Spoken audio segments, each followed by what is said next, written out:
mu mezi arindwi ashize nibwo urubura rwinshi rwaguye mu mirenge ya Musanze, Kinigi na Nyange, maze urwo rubura rwangiza amabati yari asakaje amazu ndetse n'imyaka yari iri mu mirima. Amabati y'amazu yacu yose yatobaguritse nta na rimwe. Umva rwaye rwuze hano utareba, noneho ugeze mu nzu muri inzu yanje amabati yasandaguritse ndi wareba. Kuri bimwe muri iyo miryango amabati yabo yangijwe n'urubura ku buryo kugeza ubu bari basigaye banyagirwa buri uko imvura iguye, bahawe amabati yo gusimbuza yangiritse bityo bacukubiri no kunyagirwa. Urebye kugira ngo imvura y'ijoro ikugweho ubure naho urambika umusaya wabyishimira, ariko kwisahize kubona bagiye kunsakarira databuja uri mu ijoro uzamubere ku rugamba kandi umurwanirije kuko ndwaniriye Paul Kagame ni ugambesheje, hari undi sugambesheje. Uko imvura iguye bo ni mukiraga mu kindi cyumba amabati atangiritse cyane, mbese muri make narimbayeho nabi kandi nawe uri kubona ukuntu nishimye nkurikije iri sakaro mbonye. Urubura rwaraje narindi mu rugo imvura iri kugwa rwose mbura naho nugama rukapfumagura amabati kagatemba no n'urubura rurega no mu nzu. Nejo bundi imvura yaguye ejo bundi nabwo naraye nicaye, mana ndi gushima Imana kuko bampamagaye ngo ninje gufata amabati ndapfukama ntimana icubahiro n'icyawe.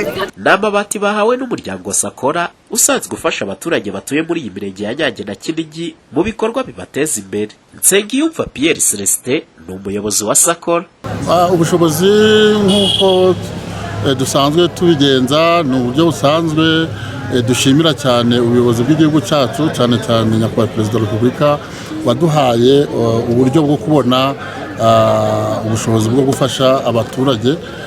Tukaba dufite ya hoteli Sabyinyo Silverback Lodge, akaba ariyo dukuraho ubushobozi bwo kugira ngo tugende dufasha abaturage bacu mu buryo butandukanye, haba kubaha inka, intama, kubaka amasantere de sante, kubaha amazi n'ibindi bikorwa bitandukanye, harimo n'ibi byo kubaha amabati. Ku ruhande rw'umuyobozi wungirije ushinzwe imibereho myiza y'abaturage mu karere ka Musanze, warasaba abaturage kumva ko nubwo basizwe bagomba no kwinogereza. Icyo tubifuzaho rero neza nkuko nabibabwiye, umwana mwiza bamusiga yinogereza ni umugani nyarwanda.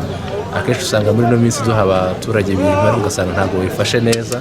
Nibura ibintu baguhaye ukabifata neza, ugakora ukumva ko baguhaye amabati, kurongera inzu ari ibyawe no kuba wateraho n'itaka aho yahomotse nibura ari ugomba kubyikorera.